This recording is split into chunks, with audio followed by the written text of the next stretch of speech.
اعوذ باللہ من الشیطان الرجیم بسم اللہ الرحمن الرحیم۔ عزیز طلبہ و طالبات، السلام علیکم ورحمۃ اللہ وبرکاتہ۔ پیارے بچوں، آج ہم نے باقی ماندہ جو سوال نمبر 3 ہے یا جابر بن حیان مضمون کا، وہ ہمیں آج حل کرنا ہے۔ سوال نمبر 3 ہے، ذیل کے محاوروں کو جملوں میں استعمال کیجیے۔ فکر لاحق ہونا، یعنی اس کا معنی جو ہے، یہ ایک محاورہ ہے، اس کا معنی ہے اندیشہ ہونا، احتمال ہونا، فکر کرنا، فکر ہونا۔ جب ہم اس کو جملے میں استعمال کریں گے تو ہم یہ کہیں گے کہ مجھے اپنے دوست کی صحت کے بارے میں فکر لاحق ہوئی۔ دوسرا جو محاورہ ہے وہ کچھ اس طرح ہے، کوٹ کوٹ کر بھرنا، یعنی ٹھونس کے بھرنا، بہت زیادہ بھرنا۔ جب ہم اس کو جملے میں استعمال کریں گے تو ہم یہ کہیں گے، انگریزوں کو ہندوستانیوں کی ضد کوٹ کوٹ کر بھری تھی۔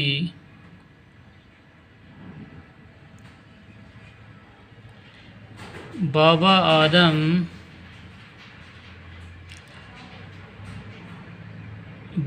آدم یعنی موجد، شروع کرنے والا۔ جابر بن حیان کو علم کیمیا کا بابا آدم کہا جاتا ہے۔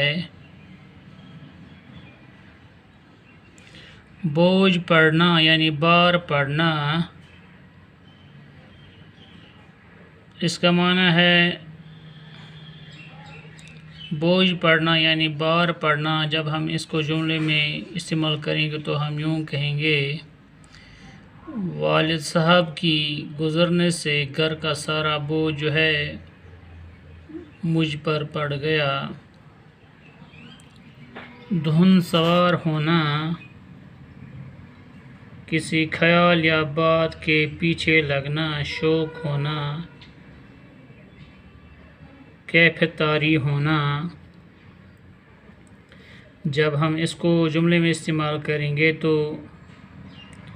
ہم یہ کہیں گے کہ مجھے حج پر جانے کی دھن سوار ہوئی۔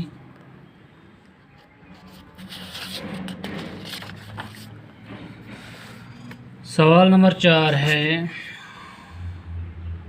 سوچ اور ذیل کے جملوں کو پورا کیجیے۔ مثال، ایجاد کرنے والے کو موجد کہتے ہیں۔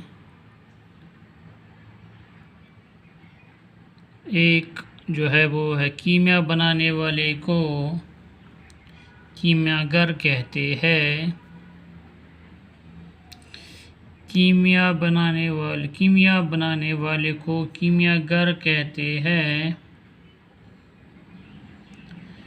عطر بیچنے والے کو عطار کہتے ہیں۔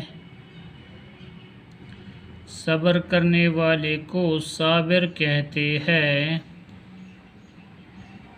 رنگنے والے کو رنگ ساز کہتے ہیں۔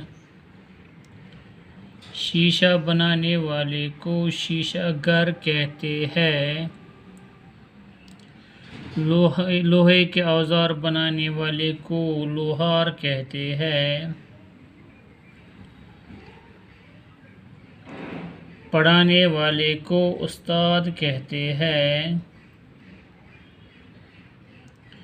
علم حاصل کرنے والے کو طالب علم کہتے ہیں۔